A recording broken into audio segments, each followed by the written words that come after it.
جیسے حضور پاک کا فرمان عالیشان ہے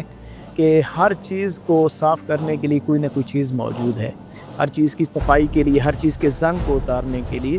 قلوب کے زنگ کو اتارنے کے لیے جو سب سے بہترین چیز ہے وہ اللہ کا ذکر ہے۔ یہ آپ کے قلب کو صاف کرتی ہے۔ تو جب آپ اللہ کے ذکر کرنے والوں میں بیٹھ جاتے ہیں، کیونکہ اللہ کا نور، برکت، رحمت، فضل، کرم ان پہ اتر رہا ہوتا ہے، تو وہ ضرور در ضرور آپ کے قلب کی بھی صفائی ہو جاتی ہے۔ اللہ والوں کی صحبتوں میں جب تک آپ بیٹھتے ہیں، وہ تو پھر آپ کی ایک وقت آتا ہے آہستہ آہستہ، ایک دن میں تو خیر نہیں ہے، جیسے شیخ محترم نے بھی فرمایا، کیونکہ ہم ہاتھوں پہ سرسوں جمانے کے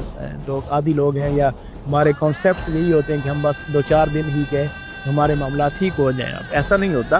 انسان کو ٹائم لگتا ہے، ایک وقت لگتا ہے ہر چیز کی معاملات میں۔ اللہ سبحانہ تعالیٰ بھی کوئی چیز جیسے بارش بھی برساتا ہے تو اس کے کچھ سما ہوتے ہیں، پہلے بادل بنتے ہیں، کچھ موسم سہانا ہوتا ہے، پھر جا کے وہ بارش کا معاملہ شروع ہوتا ہے۔ تو ایسے ہی ہے، انسان جب بارہا ان محافل کے اندر جاتا ہے تو ایک